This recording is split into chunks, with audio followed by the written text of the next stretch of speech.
नमस्कार दोस्तों, मैं Dharmendra Verma online study with DK में आपका बहुत बहुत स्वागत करता हूं। आज यहां पर यूपीटेट 2026 के लिए पर्यावरण अध्ययन में भोजन के स्रोत से संबंधित प्रश्नों के बारे में बात करेंगे।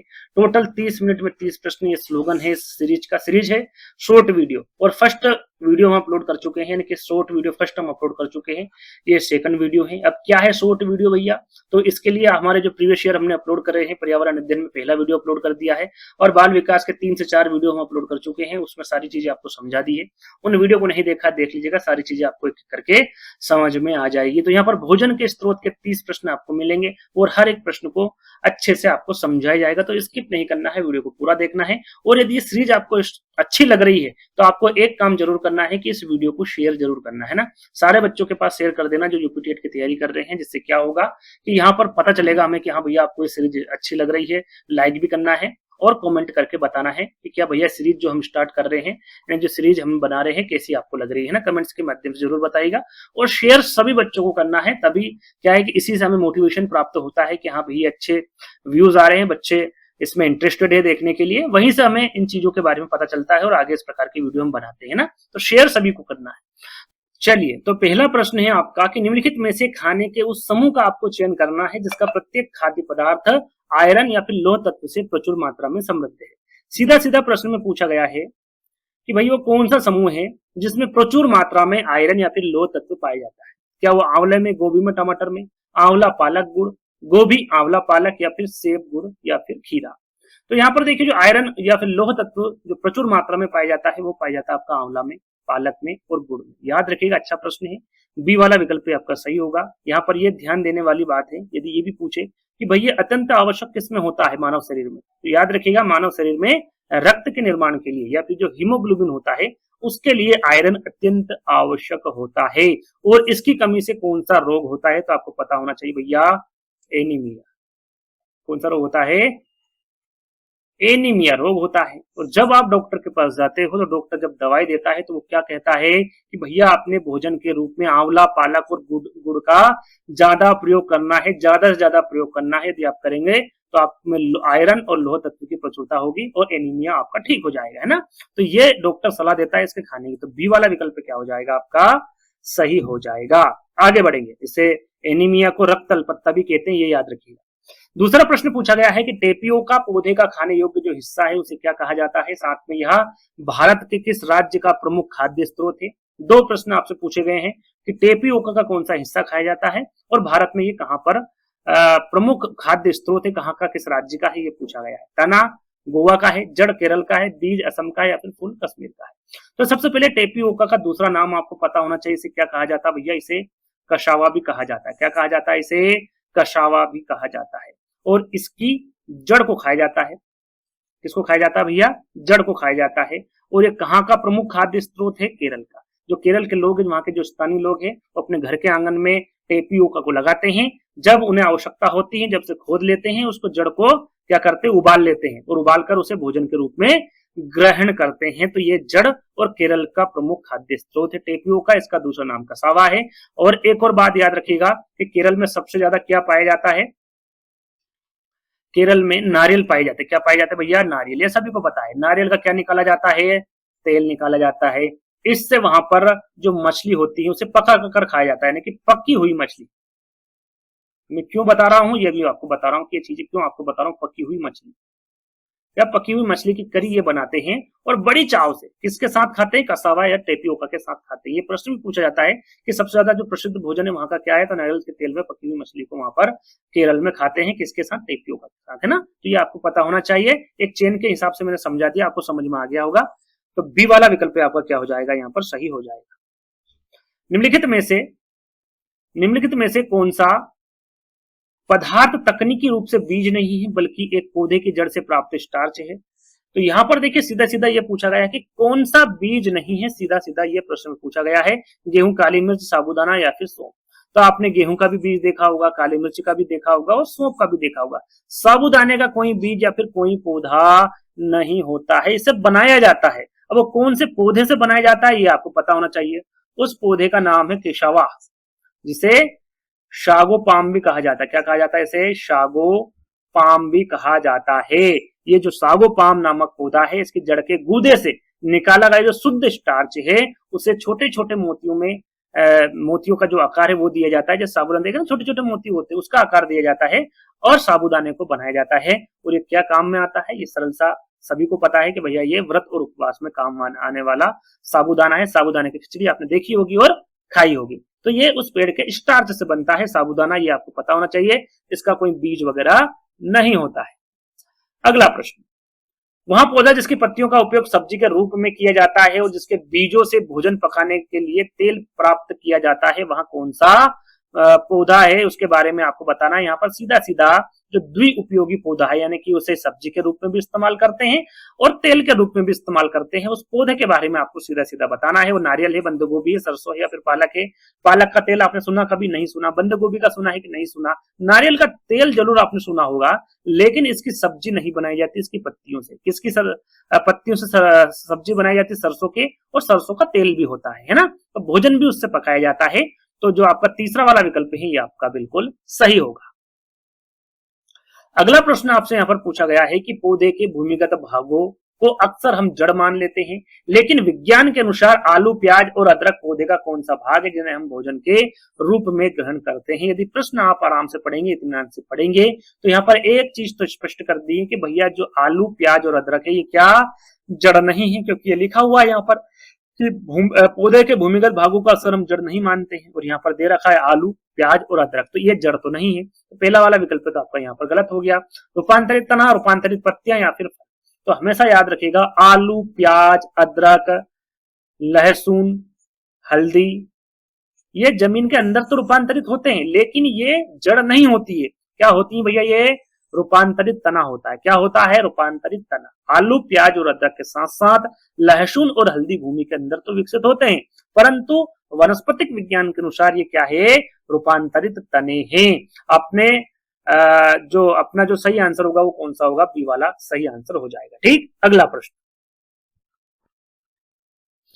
भारतीय रसोई में उपयोग होने वाले प्रसिद्ध मसाले लौंग और यहाँ पर केसर के बारे में पूछा गया है कि पौधे के किस भाग से प्राप्त होता है, लौंग तना, केसर जड़। इसी प्रकार से 4 विकल्प दे रखे हैं और इसके अनुसार आपको आंसर देना है। तो सबसे पहले हम यहाँ पर लौंग की बात करें तो ये सदाबहार पेड़ की जो सूखी हुई बिना खिली जो पुष्प कलिका होती है उससे प्राप्त होता है, जिसे हम फूल कह सकते हैं, है ना। फिर सुन लीजिए, जो लौंग है वो सदाबहार पेड़ की जो सूखी हुई बिना खिली पुष्प कलिका है उससे प्राप्त होता है आपका लौंग। तो इसे आप फूल मान सकते हैं। क्या मान सकते हैं भैया, कि लौंग कहां से प्राप्त होता है, फूल से प्राप्त होता है। अब यहां पर हम केसर की बात करें तो केसर जो है ये क्रोकस, यहां पर लिख देता हूं मैं, क्रोकस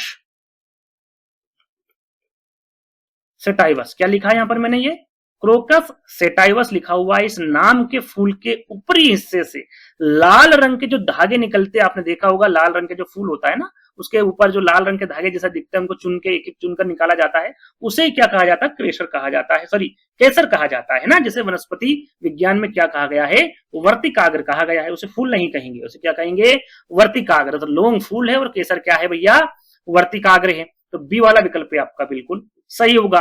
कहां से निकलता है और क्या कहते हैं उसे, ये दोनों चीजें मैंने आपको स्पष्ट कर दी है। अब यहां पर देखिए एक सही मिलान करने वाली जोड़ी दी हुई है। एक तरफ सूची फर्स्ट और सेकंड, सूची फर्स्ट में खाद्य पदार्थ और पौधों के भाग आपको बताने हैं कि मूली क्या है, गन्ना क्या है, दालचीनी और कॉफी। तो सरल सा है, कोई ज्यादा दिमाग लगाने की आवश्यकता नहीं है। मूली क्या है तो सभी को पता है, मूली किस रूप में होती है, जड़ के रूप में होती है ना। तो ए का क्या हो जाएगा आपका, तीसरा हो जाएगा। गन्ना क्या है भैया, गन्ना सभी को पता है, गन्ना तना होता है। तो बी का क्या हो जाएगा आपका, 4 हो जाएगा। दालचीनी क्या है, दालचीनी कहां से प्राप्त होती है, छाल से प्राप्त होती है, तो सी का आपका पहला हो जाएगा। और कॉफी क्या है, कॉफी बीज से बनाई जाती है, तो आपका 4 का क्या हो जाएगा, 2 हो जाएगा ना, 2 नंबर। 3 4 1 2 कहां पर है, 3 4 1 2 आपके पहले वाले विकल्प में है और यही आपका सही आंसर होगा। इस प्रकार से आपको सही जोड़ी का मिलान कर लेना है। तो पहला वाला विकल्प आपका सही होगा। अगला प्रश्न पूछा गया है कि जंतुओं से प्राप्त कौन सा एकमात्र ऐसा प्राकृतिक खाद्य स्रोत है जो कभी खराब नहीं होता, जिसे मधुमक्खियां फूलों के मकरंद से तैयार करती, मकरंद यानी कि मीठा रस। और यहाँ पर मधुमक्खी रस है ना, जहां पर मधुमक्खी आई गया है तो आपको यहाँ पर प्रश्न और मुझे नहीं लगता कि कुछ और समझने की आवश्यकता है, आप समझ ही गए होंगे। मोम, शहद, रॉयल जेली या फिर गोंद, तो ये होगा शहद। इससे कितने भी साल है ना, सैकड़ों साल भी आप रखेंगे तो वैसा का वैसा आपको शहद देखने को मिलेगा, ये कभी खराब नहीं होता है। तो वो कौन सा है पदार्थ, शहद है ना। क्या है भैया, शहद। बी वाला विकल्प आपका सही होगा। भारत के विभिन्न राज्यों के क्षेत्रीय भोजन के रूप में कुछ विशेष पौधों के फूलों की सब्जी बनाई जाती है। इस संदर्भ में सही युग्म का चयन करना भैया कौन सा सही है? उत्तर प्रदेश में कचनार के फूल, महाराष्ट्र में सहजन के फूल, केरल में केले के फूल, या फिर उपरोक्त सभी कथन सत्य है। क्या होगा सही आंसर? जैसा कि आप सभी जानते हैं कि भैया भारत में अलग अलग हिस्सों में फूलों को भोजन के स्रोत के रूप में उपयोग किया जाता है। उत्तर प्रदेश की हम बात करें तो यहाँ पर कचनार के फूल बिल्कुल सही है, महाराष्ट्र में सहजन के फूल की सब्जी बनाते हैं, केरल में केले के फूल की सब्जी बनाते हैं। तो आंसर क्या हो जाएगा आपका? उपरोक्त तो सभी हो जाएगा। तो ये आपको पता होना चाहिए। जैसे 3 राज्य हैं, तीनों राज्यों के बारे में आपको बता दिया है, तो ये कंटेस्ट कर लीजिएगा, है ना। तो फोर्थ वाला विकल्प आपका सही हो जाएगा। अगला प्रश्न पूछा गया है कि नीचे दिए गए कथनों पर विचार करना है और असत्य कथन को छांटना है कि असत्य कथन कौन सा है। कि क्या शकरकंद एक रूपांतरित जड़ है जबकि आलू एक रूपांतरित तना है? आलू के बारे में क्या बताया था? ये क्या है भैया? रूपांतरित तना है। और शकरकंद क्या है? रूपांतरित जड़ है। ये आपको पता होना चाहिए। तो पहला वाला विकल्प है आपका सही हो जाएगा। दूसरा विकल्प है कि सेब और नाशपाती में हम पौधे के पुष्पासन भाग को खाते हैं। तो बिल्कुल सेब और नाशपाती के हम पौधे के किस भाग को खाते हैं?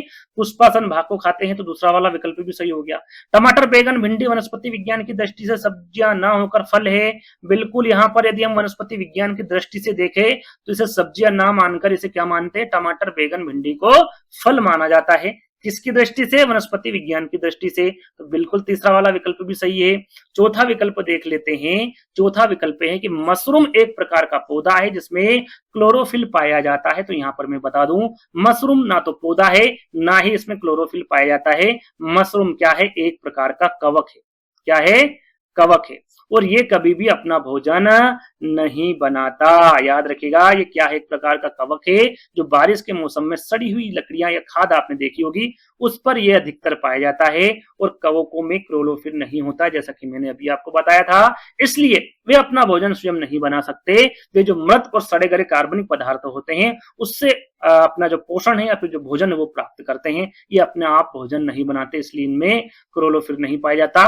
और ये पौधे नहीं है, एक प्रकार के क्या है? ये कवक है ना। और कहाँ पाए जाते हैं ये भी मैंने आपको बता दिया है। तो आंसर क्या हो जाएगा आपका? यहाँ पर फोर्थ वाला हो जाएगा, क्योंकि असत्य कथन पूछा था और असत्य कथन आपका फोर्थ वाला होगा। ठीक, आगे बढ़ेंगे। खाद्य पदार्थों को उनके द्वारा दिए जाने वाले कार्यों के आधार पर मुख्य रूप से 3 समूह में बांटा गया है। निम्नलिखित में से शरीर वर्धक खाद्य का सबसे अच्छा स्रोत कौन सा है? जो 3 भाग है उसमें से एक भाग है शरीर वर्धक खाद्य। अब 2 कौन कौन से उनके बारे में आपको पता होना चाहिए। पहला है आपका ऊर्जा देने वाला खाद्य, दूसरे नंबर पर आपका यही आ जाएगा शरीर वर्धक खाद्य, है ना। और तीसरे नंबर पर आएगा आपका सुरक्षात्मक खाद्य, है ना। 3 प्रकार के खाद्य होते हैं ना मुख्य रूप से, जो 3 समूह में बांटा गया है खाद्य पदार्थ के उनके द्वारा दिए जाने वाले कार्यों के आधार पर। तो 3 प्रकार ये हैं, आपको पता होना चाहिए। अब यहाँ पर सिर्फ शरीर वर्धक खाद्य के बारे में पूछा गया है। तो इसमें अनाज और शर्करा, मांस और सोयाबीन, फल और हरी सब्जियां, फिर तेल और मक्खन। यहाँ सबसे पहले जो शरीर वर्धक खाद्य है ये क्या करता है भैया? यह शरीर की कोशिकाओं के निर्माण और मरम्मत में मदद करता है। किसमें करता है? कोशिकाओं निर्माण और मरम्मत में काम करता है। और इसमें जो प्रमुख स्रोत है वो आपका कौन सा हो जाएगा? आपका मांस और सोयाबीन, है ना। इसके मुख्य स्रोत मांस, आपके मांस हो जाएगा, मछली हो जाएगा, अंडे, सोयाबीन और जो दालें हैं वो प्रमुख रूप से शरीर वर्धक खाद्य के रूप में उपयोगी होगी। तो यहाँ पर मांस और सोयाबीन आपका क्या हो जाएगा? सही आंसर हो जाएगा। यहाँ पर देखिए अनाज और शर्करा लिखा हुआ है, ये किसका स्रोत है भैया? अच्छा स्रोत, तो ये आपका ऊर्जा देने वाले का है, यानी कि जो कार्बोहाइड्रेट और फैट आपको चाहिए तो अनाज, तेल और शर्करा, है ना। अनाज, तेल और शर्करा इससे प्राप्त होगा। सुरक्षात्मक खाद्य के बारे में जो बीमारियों से बचाते हैं वो होते हैं फल और सब्जियां। ये आपका सुरक्षात्मक स्रोत हो गए फल और हरी सब्जियां। ठीक, इसके अंतर्गत आएंगे, ये सुरक्षात्मक खाद्य के अंतर्गत आएंगे। तो तीनों के बारे में आपको बता चुका हूं, है ना। तो आंसर क्या हो जाएगा आपका? यहाँ पर बी वाला होगा। ठीक, आगे बढ़ेंगे। मसालों और उनकी विशेषताओं या फिर जो उत्पत्ति से संबंधित कौन सा मिलान असत्य है? देखिए असत्य कथन को यहाँ पर देखना है कौन सा होगा। जीरा छोटा परंतु खुशबूदार है। ये केसर पीले रंग का होता है। हरी मिर्च ऑस्ट्रेलिया से उत्पत्ति या फिर लौंग किले की तरह दिखता है। तो यहाँ पर देखिए हम जीरे की बात करें तो बिल्कुल ये छोटा परंतु खुशबूदार है, आपने देखा होगा, बिल्कुल सही हो जाएगा।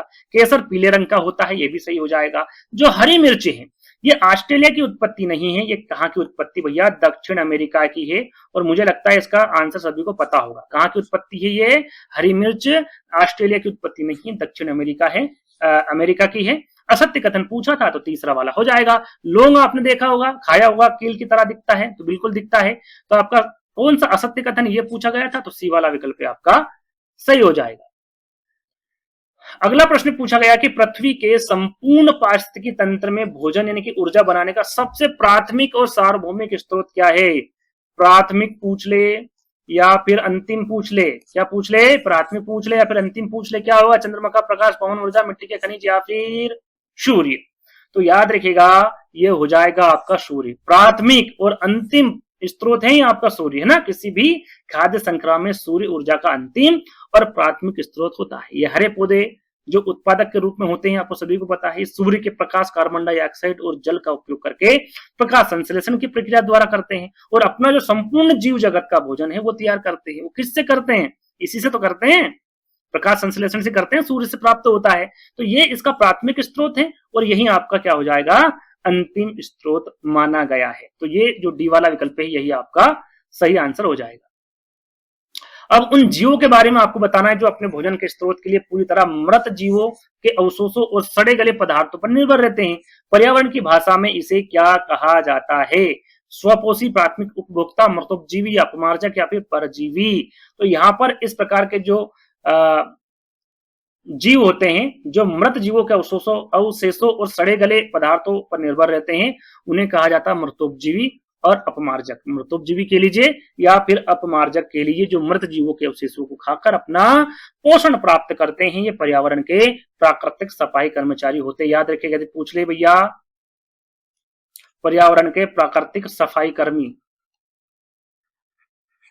कौन है? तो आपके होंगे मृतोपजीवी और अपमार्जक। ये अच्छा प्रश्न है, ये पूछा भी जा सकता है ना। तो ये आपको याद रखना है। अब इसके अंतर्गत कौन कौन से जीव आते हैं यदि पूछ ले आपसे, तो याद रखिएगा आपका जाएगा गिद्ध, है ना, गिद्ध आ जाएगा, लकड़बग्गा आ जाएगा। ये कुछ प्रमुख बता रहा हूं मैं आपको। लकड़बग्गा आ जाएगा और कुछ जो विशिष्ट कवक है जो मैंने अभी थोड़ी देर पहले बताया था आपको, है ना, जो कवक होते हैं वो भी इन्हीं के अंतर्गत आते हैं, मृतोपजीवी या अपमार्जक के अंतर्गत। तो ये सारे जो मैंने जीव बताए हैं सभी मृतोपजीवी या अपमार्जक के अंतर्गत आते हैं और ये अपने जो मृत जीवों के अवशेषों और सड़े गले पदार्थों पर निर्भर रहते हैं। तो तीसरा वाला विकल्प आपका बिल्कुल सही हो जाएगा। अगला प्रश्न, अब यहां पर देखिए एक तरफ कथन दिया हुआ है, एक तरफ कारण दिया हुआ है। कथन और कारण को कैसे हल करेंगे मैं पहले बता चुका हूं, यहां पर हम स्पष्ट करेंगे, आंसर की ओर चलेंगे। तो कथन क्या कहता है, यानी कि ए क्या कह रहा है कि घटपर्णी एक ऐसा पौधा है जो मेंढकों, कीड़ों मकोड़ों और चूहों का शिकार करके उन्हें खा लेता है। सबसे पहले आपको पता होना चाहिए घटपर्णी को निपंथिस पौधा और पिक्चर प्लांट भी कहा जाता है ना, और इसे कीटभक्षी पौधे के नाम से भी जाना जाता है। तो बिल्कुल जो कथन हो जाएगा आपका कि घटपर्णी पौधा एक ऐसा पौधा है जो मेंढकों, कीड़े मकोड़ों और चूहे का शिकार करके उन्हें खा लेता, बिल्कुल खा लेता है, इसीलिए तो इसे कीटभक्षी पौधा कहते हैं या फिर इसे पिचर प्लांट कहते हैं, निपंथिस पौधा कहते हैं ना। तो पहला वाला कथन जो हो जाएगा यानी कि ये आपका बिल्कुल सही हो जाएगा। अब कारण देख लेते, कारण क्या है कि घटपर्णी पौधों में क्लोरोफिल नहीं होता है, इसलिए वह अपना मुख्य भोजन बनाने के लिए जंतुओं पर निर्भर करता है। तो जैसा कि आप सभी को पता होगा, नहीं पता है तो मैं बता देता हूं कि घटपर्णी पौधे में क्लोरोफिल नहीं होता है, ऐसा नहीं, इसमें क्लोरोफिल होता है। इसमें क्या नहीं होता, क्यों करता भैया इनका शिकार? क्योंकि इसमें नाइट्रोजन की कमी होती है। किसकी? जहां पर ये पाया जाता है। कहां पर पाया जाता है ये आपको पता होना चाहिए। तो ये भारत में बता रहा हूं पहले में ना, ये भारत में मेघालय में पाया जाता है, और विश्व की बात करें तो विश्व में ये ऑस्ट्रेलिया में पाया जाता है, ऑस्ट्रेलिया और इंडोनेशिया, यह आपको पता होना चाहिए।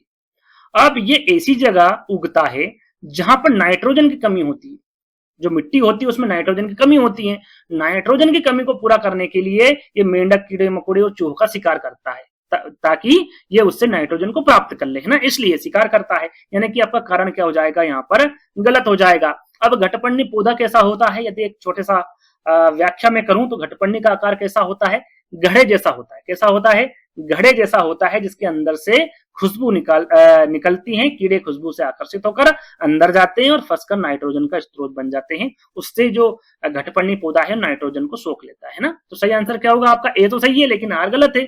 कहां पर है? ए सही है लेकिन आर गलत है। तीसरा वाला विकल्प आपका सही हो जाएगा। अगला प्रश्न पूछा गया है, खाद्य पदार्थों की कृषि प्रक्रिया के अंतर्गत प्याज की फसल उगाने और उसे खाद्य स्रोत के रूप में प्राप्त करने के लिए निम्नलिखित चरणों का सही क्रम। यहाँ पर देखिए सही क्रम आपको बताना प्याज की फसल का, कि पहले क्या करते हैं, फिर उसके बाद क्या करते हैं, फिर उसके बाद क्या करता है, ये आपको बताना है। तो सबसे पहले देखिए 4 विकल्प हैं और कूट में दे रखा है। तो सबसे पहले क्या किया जाता है, तो सबसे पहले खुरपी से मिट्टी को खोदकर नरम और वायु युक्त बनाया जाता है। तो ये जो बनाया जाएगा आपका मिट्टी को खोदकर नरम करना, यानी कि पहले नंबर पर आ जाएगा, है ना।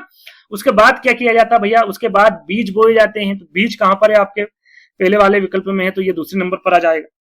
उसके बाद क्या किया जाता है, तो जब पौधे बड़े होते हैं तो उनके साथ उगे खरपतवार को हटाया जाता है। तो ये आपके खरपतवार हट गए यहाँ पर, तो ये 3 नंबर पर आ जाएगा, है ना, 3 नंबर। उसके बाद क्या किया जाता है भैया, प्याज के कंद परिपक्व होने पर उन्हें जमीन से उखाड़ा जाता है। अब आपने उखाड़ दिया प्याज को, तो ये आपका चौथा नंबर आ गया। उसके बाद क्या किया जाता है, अंत में प्याज के ऊपर लगी सूखी पत्तियों को चाकू से या फिर जो इल्के होते हैं उनसे काटकर अलग कर दिया जाता है, यानी कि प्याज के ऊपर की सूखी पत्तियों को काटना। तो ये आपका 4th नंबर पर आ गया। तो क्या सही हो जाएगा आपका भैया, डी ए बी। इतना देख लो कहां पर है, डी ए बी बिल्कुल पहले वाले विकल्प में है, और यही आपका क्या हो जाएगा, सही आंसर हो जाएगा डी ए बी ई सी, है ना। ये आपका जो क्रम है वो बिल्कुल सही हो जाएगा, तो आंसर आपका पहला वाला होगा। अगला प्रश्न है कि बच्चों द्वारा सब्जी बाजार से इकट्ठी की गई निम्नलिखित सामग्री में से उन सामग्री की पहचान करना है जिसके अंदर प्राकृतिक रूप से बीज पाए जाते हैं। सरल सा प्रश्न है, आलू, टमाटर, नाशपाती, चीकू, भिंडी, करेला, प्याज या फिर खीरा। तो सही आंसर क्या हो जाएगा, तो आपने क्या प्याज में बीज देखे हैं, क्या नहीं देखे? जो प्याज होता है इसमें बीज होता है क्या, नहीं होता है। उसके बाद में आपका टमाटर में बीज होता है, आपका नाशपाती में बीज होता है, आपका चीकू में बीज होता है, आपका भिंडी में होता है, आपका करेला में होता है, खीरा में होता है। आलू में बीज देखा है क्या, नहीं देखा है। तो आलू और प्याज कट गया, बाकी सही आंसर हो जाएगा आपका यहाँ पर देखिए टमाटर, नाशपाती, चीकू, भिंडी, खीरा नहीं। टमाटर, नाशपाती, चीकू, भिंडी, करेला, खीरा, हाँ तीसरा वाला विकल्प आपको सही होगा। इसमें टमाटर भी है, नाशपाती भी है, चीकू भी, भिंडी भी, करेला भी, खीरा भी, यानी कि जिसमें बीज होता है वो सारी चीजें यहाँ पर दे रखे हैं। जितने भी यहाँ पर प्राकृतिक रूप से जो सामग्री रखी गई थी उसमें आपका तीसरा वाला विकल्प बिल्कुल फिट बैठता है ना। अगला प्रश्न, आहार के रूप में जंतुओं से प्राप्त हुआ कौन सा मुख्य खाद्य स्रोत है जिसे लंबे समय तक संपूर्ण आहार माना जाता रहा है, यद्यपि इसमें विटामिन सी और आयरन का अभाव है। ये संपूर्ण आहार तो माना जाता है, लेकिन इसमें विटामिन सी और आयरन का अभाव रहता है। वो कौन सा मुख्य खाद्य पदार्थ है, मांस, दूध, अंडा या फिर मछली। तो यहां पर सही आंसर होगा आपका दूध। जो दूध होता है इसमें आपको कार्बोहाइड्रेट, प्रोटीन, वसा, कैल्शियम और अधिकांश विटामिन एक संतुलित अनुपात में मौजूद होता है, लेकिन इसमें विटामिन सी और आयरन का अभाव होता है, ये भी आपको पता होना चाहिए, है ना। इसमें बहुत सारे विटामिन सी भी होते हैं, कार्बोहाइड्रेट भी होता है, प्रोटीन भी होता है, वसा भी होता है, कैल्शियम भी होता है, लेकिन इसमें विटामिन सी और आयरन का अभाव होता है, ये आपको पता होना चाहिए। वो कौन सा स्रोत है, वो दूध है ना। तो बी वाला विकल्प आपका बिल्कुल सही हो जाएगा। अगला प्रश्न, किसी क्षेत्र विशेष के खाद्य स्रोत और आदतों के संदर्भ में नारियल डली हुई किसी भी करी के साथ उबला हुआ टेपियोका निम्नलिखित में से किस क्षेत्र में सबसे लोकप्रिय, जैसे कि मैंने अभी आपको बताया था, नारियल डली हुई किसी भी करी के साथ। पश्चिम बंगाल, बिहार, तमिलनाडु और केरल। ये यहाँ पर टेपियो का नाम आ गया, उसी से आप समझ गए होंगे कहां पर है भैया, केरल में, है ना। नारियल का जो तेल होता है उसमें पकी हुई जो मछली होती है उसका जो करी वगैरह जो भी बनाते हैं वो उसकी करी के साथ ये खाते हैं आपका टेपियो का, है ना। तो जो 4th वाला विकल्प हो जाएगा ये क्या हो जाएगा आपका, सही हो जाएगा। और टेपियोका का दूसरा नाम क्या बताया था मैंने, कशावा, ये भी आपको पता होना चाहिए। ठीक, आगे बढ़ेंगे। समुद्री भोजन के संदर्भ में आपको बताना है कि सरसों के तेल में पकाई गई मछली मुख्य रूप से भारत के किस राज्य के लोगों द्वारा पसंद की जाती है। जैसे कि नारियल के तेल में पकी हुई मछली कहां पर, केरल में। अब यहाँ पर सरसों के तेल में पूछी गई है, तो यहाँ पर मैं आपको बता दूं गोवा, कश्मीर, असम या फिर केरल। सही आंसर क्या होगा आपका, कश्मीर। कश्मीर में क्या भैया, वहां का जलवायु क्या होता है, ठंडा होता है, इसलिए वहां क्या उपयोग करते हैं, सरसों। सरसों क्योंकि गर्म होता है, और गर्म तेल जो सरसों का होता है उसमें पकी जो मछली होती है उसे पकाई जाती है और खाई जाती है ना। कहां पर, कश्मीर में। तो बी वाला विकल्प क्या हो जाएगा आपका, बिल्कुल सही हो जाएगा। ठीक, आगे बढ़ेंगे।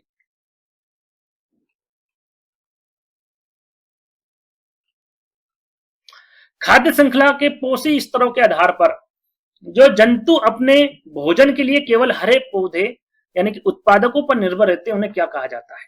सबसे पहली श्रृंखला में किसका नाम आता है भैया, उत्पादकों का, पेड़ पौधों का। लेकिन यहाँ पर खाद्य श्रृंखला में पोषी स्तरों के बारे में उसके बारे में बताया गया है के आधार पर जंतु अपने भोजन के लिए केवल हरे पेड़ पौधे पर, यानी उत्पादकों के आगे वाला उत्पादक क्या होगा, उपभोक्ता क्या होगा, प्रथम पोषी स्तर के उत्पादक, प्राथमिक उपभोक्ता, द्वितीय उपभोक्ता या फिर अपघटक क्या होगा। तो सबसे पहले तो मैंने आपको बताया पेड़ पौधे क्या है, इनको उत्पादक कहा जाता है। इसके बाद क्या आता है, इसके बाद आता है उपभोक्ता यानी कि प्राथमिक उपभोक्ता, फिर आता द्वितीय उपभोक्ता, फिर आता तृतीय उपभोक्ता, है ना। इस प्रकार से ये चेन चलती रहती है। तो यहां पर हमें भोजन के लिए केवल हरे पेड़ पौधे उत्पादकों पर कौन निर्भर रहता है, तो ये प्राथमिक उपभोक्ता रहता है। तो प्राथमिक उपभोक्ता क्या हो जाएगा आपका यहाँ पर सही आंसर हो जाएगा। आगे और हम इसके बारे में बात करेंगे, प्राथमिक उपभोक्ता में कौन से जीव आएंगे यदि ये पूछे तो आपका टिड्डा आ जाएगा, है ना, टिड्डा लिखा हुआ है, ये टिड्डा आ जाएगा आपका, गाय, हिरण, जो घास वगैरह खाते हैं वो सभी प्राथमिक उपभोक्ता हैं। ये समझ लीजिए जो पौधे से प्राप्त भोजन प्राप्त करते हैं जिसमें घास भी आ जाता है, तो सारे जीव प्राथमिक उपभोक्ता के अंतर्गत आते हैं। तो बी वाला विकल्प आपका सही होगा जिसमें बकरी वगैरह भी आ गई, है ना। अगला प्रश्न, मानव शरीर के सुचारू संचालन के लिए रफेज यानी कि जिसे रुद्राक्ष या फाइबर भी कहा जाता है, ये अत्यंत महत्वपूर्ण है। इसका मुख्य स्रोत आपको बताना है क्या है, तो भैया इसका जंतुओं से प्राप्त मांस और दूध है, ताजे फल, हरी सब्जियां और साबुत अनाज है, शुद्ध घी और रिफाइनल तेल है, या फिर टिब्बा बंद जूस और मिठाइयां हैं। क्या है सही आंसर, तो यहाँ पर सही आंसर होगा भैया, यहाँ पर रफेज के बारे में पूछा गया है, तो सही आंसर हो जाएगा ये ताजे फल, हरी सब्जियां और साबुत अनाज से प्राप्त होता है। तो बी वाला विकल्प क्या हो जाएगा आपका सही आंसर हो जाएगा। अगला प्रश्न है, खाद्य श्रृंखला घास, टिड्डा, मेंढक, सांप में यदि घास प्रथम पोषी स्तर पर है तो मेंढक किस उपभोक्ता श्रेणी और पोषी स्तर का प्रतिनिधित्व करता है। घास को टिड्डा खाता, टिड्डा को मेंढक खाता, मेंढक को सांप खाता है, एक खाद्य श्रृंखला चली आती है ना। तो यहाँ पर बताया गया है कि जो घास है वो क्या है, प्रथम पोषी स्तर है। पोषी स्तर कौन सा है, प्रथम है, लेकिन ये क्या है, उत्पादक है। क्या है ये, उत्पादक है। साथ में क्या है भैया, प्रथम पोषी स्तर है, यानी कह सकते हैं कि श्रेणी पूछे कौन सी उपभोक्ता श्रेणी है तो ये उत्पादक के अंतर्गत आएगा, और कौन सा पोषी स्तर है तो प्रथम पोषी स्तर में आएगा, है ना। प्रथम पोषी के बाद में आता प्राथमिक, प्राथमिक उपभोक्ता, फिर आता है द्वितीय उपभोक्ता, फिर आता है तृतीय उपभोक्ता। ये चेन चलती रहती है ना, तृतीय तक आपको पता होना चाहिए, ये तृतीय लिखा हुआ है ना, तृतीय उपभोक्ता। अब उत्पादक में, उत्पादक को कहते हैं प्रथम पोषी, प्राथमिक को कहते हैं द्वितीय, और द्वितीय उपभोक्ता को कहते हैं तृतीय, है ना। ये चेन इस प्रकार से चलती रहती है ना। तो यहां पर क्या पूछा गया है, उत्पादक, प्रथम पोषी, मेंढक किस उपभोक्ता श्रेणी में आएगा, तो देखिए जो घास है ये क्या है, उत्पादक है, टिड्डा क्या है, ये प्राथमिक उपभोक्ता के अंतर्गत आएगा, और ये जो मेंढक है ये आपका द्वितीय उपभोक्ता के अंतर्गत आएगा, और मेंढक को कौन खाता है, सांप खाता है, तो सांप क्या है, तृतीय उपभोक्ता है। तो यहाँ पर किसके बारे में पूछा गया है, मेंढक के बारे में, तो मेंढक क्या है, द्वितीय उपभोक्ता है, और पोषी स्तर कौन सा होगा उसका, तृतीय पोषी स्तर होगा। तो कौन सा आंसर होगा, यहाँ पर सही आंसर आपका बी वाला होगा, है ना। इस प्रकार से चेन चलती रहती है, तो बी वाला विकल्प आपका क्या हो जाएगा, सही आंसर हो जाएगा। ठीक, आगे बढ़ेंगे। भारत में कौन सा मसाला काला सोना के नाम से जाना जाता है और पौधे के किस भाग से प्राप्त होता है। काला सोना के नाम से और पौधा किस भाग से प्राप्त होता है, दोनों चीजें यहाँ पर पूछी गई है। लौंग, पुष्पकलिका, हल्दी, जड़, काली मिर्च, फल या फिर जीरा तना। तो काला सोना ये किस नाम से जाना जाता है, काली मिर्च को माना जाता है काला सोना। और ये कहां से प्राप्त होता है भैया, फल से प्राप्त होता है। काली मिर्च को मसाले का राजा और इतिहास में काला सोना कहा जाता है। याद रखिएगा, काली मिर्च है इसे मसालों का राजा और इतिहास का काला सोना कहा जाता है। गोल आकार का मसाला वनस्पतिक विज्ञान के अनुसार बेल पर लगने वाला एक सूखा और फल होता है, जैसे कि आपने देखा होगा। काली मिर्च तो आपने सभी ने देखी होगी। और ये प्राचीन काल की हम बात करें तो प्राचीन काल में रोमन और यूरोपियन व्यापारी इसे खरीदने के लिए भारत आते थे और इसके बदले सोना देते थे, और सोने के बदले काली मिर्च ले जाया करते थे, इसलिए वहां पर प्राचीन में से काला सोना कहा जाता है ना। तो तीसरा वाला विकल्प आपका सही हो जाएगा। मनुष्य अपने भोजन के लिए पौधों और जंतुओं दोनों स्रोतों पर निर्भर करता है, जैसे वह अनाज की खाता है और मांस भी खाता है। इस आहार प्रकृति के आधार पर मनुष्य को किस श्रेणी में रखा जाता है, ये सरल सा प्रश्न है। एक होता है शाकाहारी, एक होता है मांसाहारी और एक होता है सर्वाहारी। शाकाहारी जो पेड़ पौधे वगैरह खाता है ना, यानी कि घास वगैरह खाता है। मांसाहारी जो मांस खाता है, और सर्वाहारी जो अनाज भी खाता है और मांस भी खाता है ना, यानी कि पौधे से प्राप्त जो भी चीजें होती है वो खाता है। फल वगैरह, और मांस भी खाता है, उसे सर्वाहारी कहते हैं। ये सभी बच्चों को पता है। तो तीसरा वाला विकल्प है आपका सही हो जाएगा। अगला प्रश्न आपसे यहां पर पूछा गया है कि ऐसे पौधे जो अपना भोजन स्वयं नहीं बना सकते और अन्य हरे पौधे पर पूरी तरह से निर्भर रहते हैं, जैसे कि अमरबेल, वे भोजन के किस स्रोत प्रकार का प्रतिनिधित्व करते हैं? आपने देखा होगा किसी भी पेड़ पर ये अमरबेल आपको देखने को मिलती है। ये अपने आप नहीं उगती है, यानी कि ये अपने आप कहीं पर भी फैली नहीं होती, किसी पेड़ पर ये लटकी रहती है। तो ये क्या मृतोपजीवी है, स्वपोषी है, पूर्ण स्तंभ परिजीवी है, या फिर कीट भक्षी है? तो याद रखिएगा, इसमें जो अमरबेल होता है इसमें क्या नहीं पाया जाता, इसमें सॉरी क्लोरोफिल नहीं पाया जाता। जिसमें क्लोरोफिल नहीं पाया जाता वह स्वयं खाना नहीं बना सकते। क्लोरोफिल मतलब हरा वर्णक है ना, इसलिए प्रकाश संश्लेषण नहीं कर सकता, अपना भोजन अपना पोषण ये अपने आप नहीं बना सकता।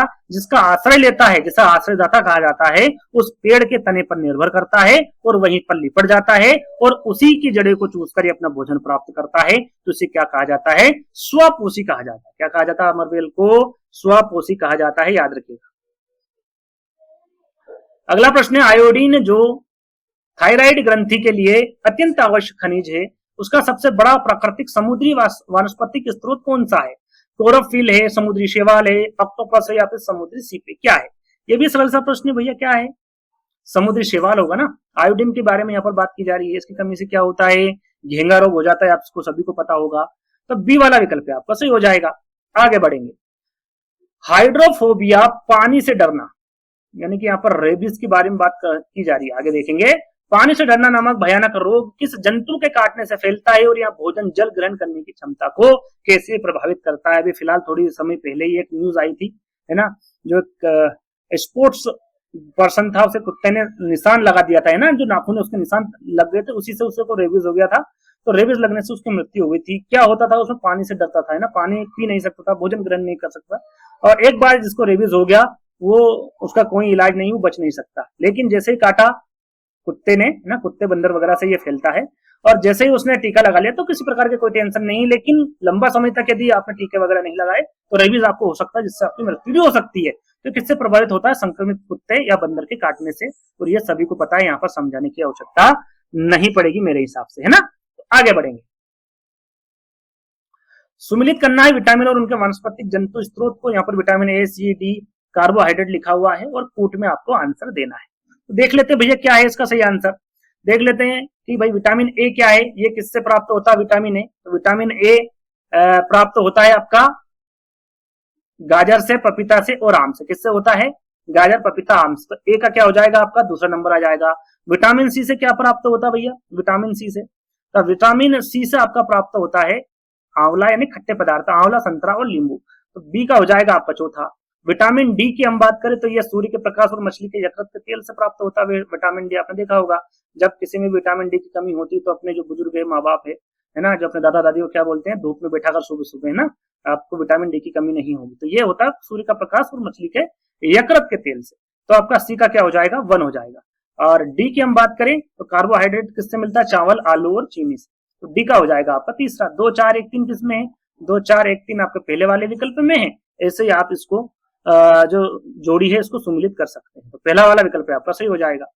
अगला और अंतिम प्रश्न है, जैसा कि मैंने आपको बताया था टोटल 30 प्रश्न मिलेंगे, कि ऐसे कौन से सूक्ष्म जीव है जो दूध को दही में बदल देते हैं, जिससे दही एक उत्तम प्रोबायोटिक खाद्य स्रोत बन जाता है। काफी बार इस प्रश्न को आपने देखा होगा। ये राइजो बियर, लेक्टो बेलिसस जीवाणु, ईस्ट, या फिर साल्मोनेला टाइफी। तो मुझे लगता है इसका सही आंसर सभी को पता है, तो क्यों ना हम इसे क्यूज के तौर पर दे देते हैं आपको ना। क्यूज नंबर 30 है, क्वेश्चन नंबर 30 का आंसर आपको देना है। तो कौन सा सूक्ष्म जीव है जो दूध को दही में बदल देता है? सरल सा प्रश्न है, 4 विकल्प पे आंसर आप दे सकते हैं। तो 30 का क्या आंसर आएगा? ये लिखना ए राइजोबियम, ऐसा लिखना कौन सा सही होगा ना, ये कमेंट्स के माध्यम से बताना है। जिसका मैं लाइक कर दूंगा वो समझ जाएगा कि उसका आंसर सही है, जिसका नहीं है वहां पर मैं उसको बता दे दूंगा, कोई दिक्कत नहीं होगी। तो इसका आंसर कमेंट्स के माध्यम से दीजिएगा। और ये 30 प्रश्न आपको कैसे लगे ये भी कमेंट्स के माध्यम से जरूर बताएगा। इस प्रकार के वीडियो चाहिए तो आपको इसको लाइक करना है, इसको सारे बच्चों में शेयर करना है और कमेंट के माध्यम से भी बताना है। तो जल्दी ही दोस्तों एक नई वीडियो के साथ मिलेंगे, जब तक के लिए धन्यवाद।